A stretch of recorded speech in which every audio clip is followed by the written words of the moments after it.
Morning, everybody, and aloha. Welcome to Just Talking 24, page 41. Before we begin this morning, I've got to make a few apologies. Okay, you guys know I don't like to talk about politics, and I don't like to talk about religion, and I don't like vulgarity. Well, this morning, 2 out of 3 ain't bad. I'm gonna break 2 out of my 3 rules. And I know last week I told you I was going to talk about MAGA, and I'm saving that till next week because that can go on the back burner. This subject that I'm going to talk about today, it seems a little bit more important and a little more disturbing. The hairs on the back of my neck are up because it is stupid. To put it easier, this pissing contest. And I'm talking about the government shutdown. And it's a one-way pissing contest. It's only the Democrats. The Republicans are saying, hey, let's continue what we're doing. It's been working all year so far. We'll just continue until the end of the year, but then we'll renegotiate. And the Democrats are coming in and saying, no, you got to do it our way right now. This is what we want, and this is what we're going to get, and we're not going to leave without it. You know, these are adults, folks. I mean, these are the adult leaders of our country, and they're acting like that.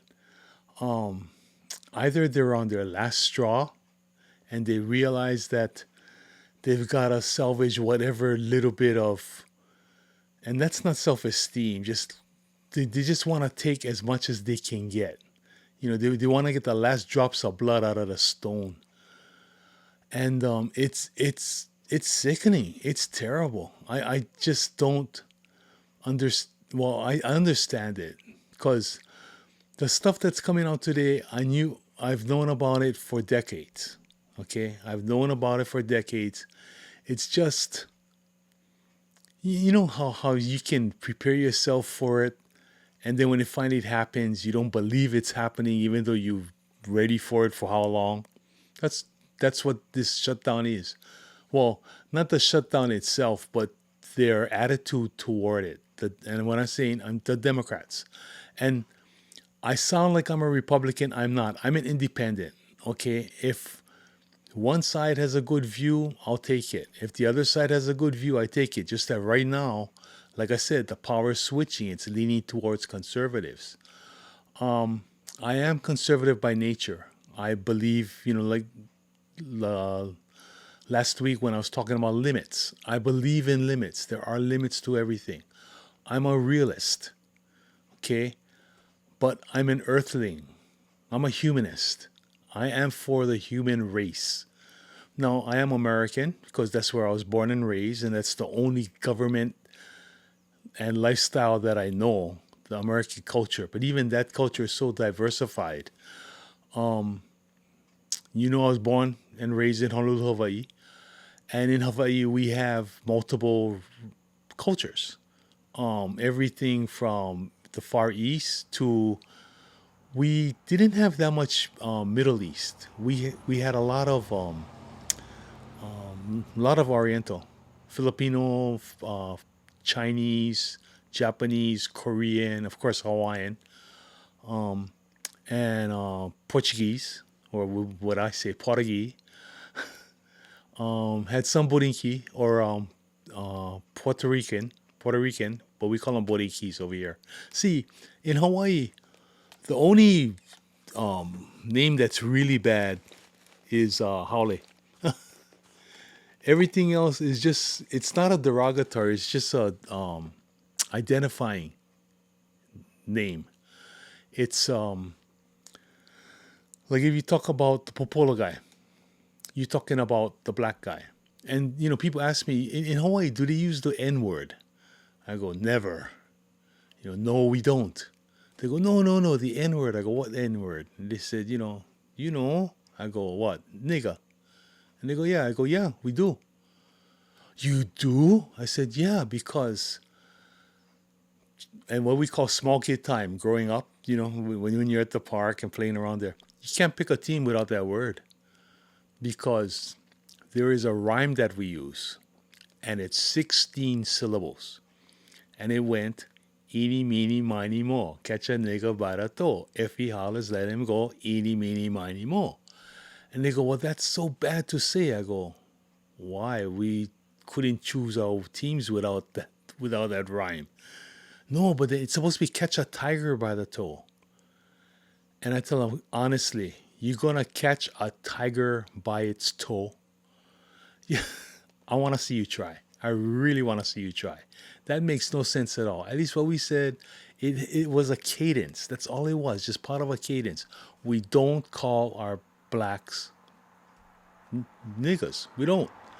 We call them either popolo, and popolo is a little berry. It used to grow wild. I don't know if it still does. But when you're out there playing, the berry starts off green, and then it goes to purple, and then from purple it goes to black, and it's sweet. And if you got hungry, you just grabbed a handful of berries and you ate it, just like a wild bear in the woods. So they were black, little black berries, so we call them popolos, and we call the black people popolos. Either we call them popolo or we call them paele. And ele is the Hawaiian word for black. Paele is just a black person. Paele. And that's what we call them. No, there's, well, and the reason for that is that the Hawaiian race, if you want to call us a race, the Hawaiian breed has its origins in Negroid. Yes, the Polynesian race, all the way down, Tongan, Samoan, Micronesians, whatever it is, it has its basis in Negroid. We are Negroid. So, being Popolo is not really a bad thing. But, well, in the white man's land, it was. But we grew up in Hawaii. I grew up in a democratic island. This is heavy Democrats, heavy Union. And in fact, the local political Democratic Party was made by Tommy Trask, Art Rutledge, who were the unions. And then the party itself was made by John A. Burns and this Japanese guy called Daniel K. Inouye. And along with Hiram Fong, but Hiram Fong was a Republican. He was the token Republican, Hiram Fong. But they all, I guess, worked together for the growth of Hawaii, not only as a state but as a, I guess, as a political power. Look at Inouye. Inouye went to be the head of the Ways and Means Committee. And that's like, I think, number 5 in the nation as far as power. I mean, he's up there. He was up there. But, yeah, and, they had power. They have power, and they were respected. And all this crap that we're seeing today was always happening. It's nothing new, folks. It is nothing new. The only thing was the old regime kept it under wraps. We didn't know about it. Well, most people didn't know about it. And the ones that did, we just accepted that's the way it is, and then you just rolled with it. But today, when they come out and they're so blatant and they're so irresponsible towards the people, I mean, they're going to lose millions of votes. They're going to lose a lot, if not all of their power. And the United States ain't going to make it on just California, New York, and Illinois. It's not. Oh, and Oregon. Let's not forget Portland. Yeah. And, they're going to, put up a good fight, but they're going to get crushed. They're going to get smashed. And there's going to be a limit. Again, the limit. And you'll see the balance of power. And that balance is that teeters, the seesaw is going to come down. And a lot of those people will be underneath the seesaw coming down. And once it comes down, it won't be lifted up and they get smashed. This is all figuratively speaking, but you know what I'm talking about. But it's from this shutdown. I'm for, if when we go back to be normal, I'm for the Congress to create a like a subcommittee or a subculture, an emergency committee, if you want to see something like a FEMA, but it's FEMA for the government. And in that committee, you'd have all the essential workers. I'm talking about healthcare. I'm talking about law enforcement. I'm talking about military, air traffic controllers, postal workers, even the postal deliverers. You know, the things that we need to keep our country going, they would be deemed essential and they would be paid. All essential workers will be paid. They'd be paid out of a contingency fund. You know this $1.2 trillion dollars that the Democrats are asking for? Well, we take it and we put a rainy day fund. And that's the only thing you can touch that fund for. In the case of government shutdown, these people will be paid out of this fund. Really simple. It's just a rainy day fund. That way, the government can stay closed for, you know, months, years, if they want. But this contingency fund will continue paying, and the core government itself will continue working. And that's the beauty of this show. You know, everything has a silver lining, right? And stupid things won't stay on. And the silver lining of this shutdown is going to be that they're going to show the people how big and wasteful the government really is. All the non-essentials, they're going to cut them out. I mean, they're going to have people that are going to lose their jobs, granted. And it's not a happy thing, but it is a necessary thing. It's like you go to Ruth's Chris, okay, and you order yourself a 32-ounce steak. You're really hungry. You want a 32 ounce. That's 2 pounds of steak they're going to bring out. And they bring it out, and they have this 2-pound piece of quivering beef fat. It's just jiggling. It's all fat. It's beef. It's from the beef, but it's all fat. Would you accept it? Would you eat it? I wouldn't. I don't know about you, but I wouldn't. And but that's what they expect the American public to do. This government we have is so overweight, so full of fat, and I should know about fat. Hey, I invented the word.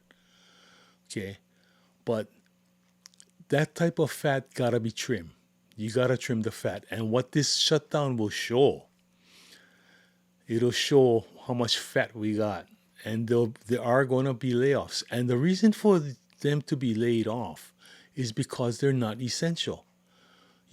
The purpose of the federal government, okay, was never to employ the masses. It was never to pay for the masses. It's to govern or lead the masses, not hire them, not make them work for you. That's why government workers, they make less money than private sector. Why? Because they got pension. You got, paid medical. In the private sector, it is very rare that you're going to work for a company. I mean, it used to be the norm. Because my parents, when they retired, they got pension and they got medical. When I retired, no pension, no medical. I got a 401k. That's it. Because it just got too expensive. And my healthcare place was not fully vested in the pension anyway. They didn't pay it out. They didn't have enough money. But it's so what do you want? Do you want your money up front with pay, or do you want it in the back with pension and medical? That's the difference between government and private sector. The government, they want everything. They want to make as much money as the private sector, and yet they want the benefits in the back too. Well, this ain't Wizard of Oz, baby. Back in Kansas. So if you work in the government sector, you're gonna make less pay. You can't have the mansion on the hill. But when you retire, The government will take care of you. But see, in order for a government to do that and be substantial, I mean, to self-sustaining, it can't be as big as it is. That's too freaking big. The people living longer, and I mean, they're gonna have to move. They're gonna have to change. One more time, people. Oh, getting problems with my gear today. I don't know why. But yeah, I'm so angry, man. I just want to put this stuff on and just keep going. But yeah, the government cannot be sustained. No, it'll even if it can go deficit spending, eventually, like I said, there'll be limits. And when that thing snap, everybody is going to suffer. The ones on pension going to even suffer the more because the government going to be nothing, going to be worth nothing. Your pension going to be worth nothing. You know what I mean? A jar of aspirin is going to be what you call healthcare. And, I might be exaggerating, but I don't think so. It will come to that. It will. I'm hoping that I'm not around when it does, because I'm pushing the limit already. But this is just I want these words to go down on record. Hey, that guy Cam, he said, this and this back in 2025. Hey, how did he know? Because he's so clairvoyant. Yeah, just study history, folks. It works. It happens over and over and over again. But like I said, I like what Trump is doing, and Trump is just sitting back. He's just gonna let him fight. You know, he's after Letitia James and what James Comey and all the other guys. Oh, it's just beginning, folks. The indictments are just beginning. Yeah, they're going after the big boys too. They're going after Obama. They probably go after Clinton. Biden, I don't know if you can go after his administration. I don't know if you can go after the man because I don't think he's mentally capable of, standing trial. But his name will be totally wiped, totally destroyed. And that's a shame because that's a black eye in the history of the United States. But then they were laughing at us. They're not laughing anymore with Trump. But you get a joker like Obama or a joker like Biden in there, and the world laughs at you. They don't take you seriously. But Trump, they take seriously because Trump will hit you with his stick. You know, yeah, he walks loudly, carries a big stick. Usually it's a driver. And yes, he will hit you with his driver. He's not afraid to. And they know that. They back off. I'm watching the Israeli Hamas peace deal. See what happens to them. Because Egypt and everybody else, you think about it. Palestine, right? Okay. They're all Muslims. Qatar, Saudi Arabia, Syria, Egypt, they're all Muslims. How come they're not backing up Palestine? Because nobody wants Palestine. Figure that out. They're the bad boys of the Muslim world. Even when your Muslim don't want you, that's pretty bad. And then Hamas is the black, they're the black dot of the black dot. Jeez. But that's if it weren't so sad, it would be funny. It would be. It's like, come on, people. Let's act like adults.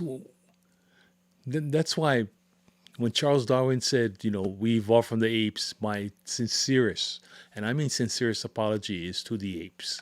Homo sapiens, gorillas, chimpanzees, apes, you have my humblest apologies. We didn't come from you guys. Maybe you guys came from us, but you guys were actually the above than us. Well, I don't know what it is, but yeah, this shutdown's gotta stop, and we've got to make that new committee so that the government runs, and then that way the people don't get hurt. Because right now people are hurting, and the hurt is causing a bigger divisive, division. Try to look at what's happening. They're blaming Trump. They're blaming this. They're blaming that. Everybody wants to blame. Why don't you blame yourself for putting these idiots into office that are saying, it's our way or the highway? But we're up to negotiations. You know, talk about speaking with forked tongue. Oh my goodness. That's how come the Indians didn't want to deal with the white man. It's like they all have a Zachary disease. And you know what a Zachary disease is, right? Well, their head look exactly like their ass. And it speaks the same thing too. Excuse me. Sorry. Oh, yep. That sent the that sent the sound barrier through the roof. I'm trying something new, by the way, with my sound. This is a semi-permanent setup. I just push two buttons and then I just start talking. How's that sound? Pretty good. Yeah. I hope it works. It's so much easier using all XLR cables. I've got everything semi permanently planted. It's right where it is, and I kind of like it. Just sit down, two buttons, and then let's go. But yeah, I had to talk about this pissing contest and about the freaking idiots and the FIDIOTS. This is FIDIOTS, gang. When I say FIDIOT, this is what I mean. And I just cannot believe these guys. Schumer and AOC and all. It's just up. And the thing is, they're not really pissing. They're just dribbling. It's a dribbling contest. The only part is they're dribbling on us. We getting wet. You know, it's bad. Oh, and by the way, another thing in that committee is going to be Social Security for the retirees, Medicaid, and WIC. WIC only. No subsidy for housing. No subsidy for anything. You're going to have Medicaid and a WIC, and it's got to be with documented people only. I like Trump's idea of showing picture ID in order to get anything. I think it should be. It's gotten so bad that it has to be. You can't just I trust you. Yeah, right. You know, trust me, trust me. Yeah. Famous last words. No, it can't. It's gotten so bad. Yeah, you gotta show ID. I mean, I show ID all the time. If I buy a bottle of cooking wine, I've got to show ID. So why not, something minor like that? Why not something major like a vote? That's a little bit more weight than a bottle of cooking wine. And if I got to show picture ID to buy a bottle of cooking wine, I should definitely show picture ID to cast my vote. And again, that's the Democrats. That's them. You see, everything points to them, and yet they've done nothing wrong. I I don't understand it. I mean, I thought they're supposed to be intercepting the drugs, not taking them. You know, can you imagine what my teachers would? Oh, what our classrooms would sound like in today if we? Because I was in school in the '60s and '70s. Can you imagine what those type of teachers, the kind of fun they'd have in today's news stories, and with um what they could speak, what we could talk about back then. Now you can't talk about it because politically correct and all these. You can't step on this, you can't step on that. You know, I mean, bullying in my days were not. You had a bully, you took care of the bully, really. Um, we didn't have any. We had the bull at the school. There's something totally different. He was the big man on campus, but he didn't go around pushing people. But if he came in and he told you something, you paid attention. You know what I mean? There was a chain of command, but he didn't bully anybody. I've never had a situation where the bulls of the school actually bullied you. That wasn't their. their intent nor their purpose. And if you had anybody that did bullying, you took care of them. Yeah. We were kind of cool when we were growing up. Even the girls, if they had a problem, they fight. And we used to love cat fights. Yeah. Oh yeah. In fact, we used to lock arms and make circles so that nobody could break it up. Pull off her shirt, pull off her shirt. I know we're dogs. Hey, my school was called the Bulldogs. Can I say? When I was in my middle school, our school colors were turquoise and blue, or black and blue. We wore them with pride, almost every day. So that's the way I grew up. But to me, it was a better time. And it's still not what MAGA is. And MAGA is coming next week, folks.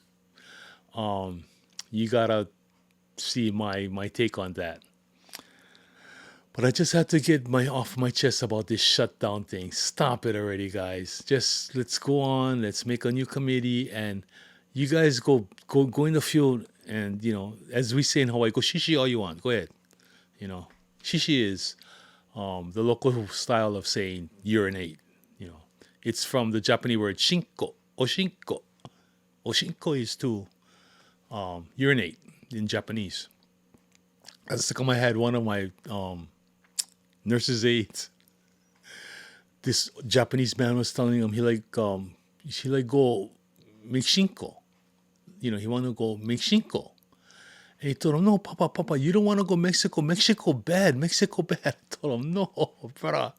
He's not saying he want to go Mexico. He want to make shinko. He wants to urinate. Oh, okay. And if you know who you are, and he's still working there, by the way, so it was a guy. I'm not gonna drop his name, but yeah, Mishinko. So if they want to go and they want to go shishi in the field, go for it. Urinate all you want, because we need the water because of the drought, and we need your nutrients because of the bullshit that you got, and it's bullshit, and it's going to be so good for the soil. You have ears of corn 2 feet long, with 100 rows on top instead of 50 or whatever, however there are in a ear of corn. But thank you very much for putting up with me, and again, forgive me for doing the politics and using the language. And I really don't like to use that language, but when sometimes you just gotta knock somebody between the eye to get their attention. And hope you have a great week. Please like and subscribe. Tell your friends about it. And have a great week, really. And as I always say, hui ho, ma'alama pono. And of course, always from my heart to yours, aloha. Bye-bye. Love you. See you next week. Mega.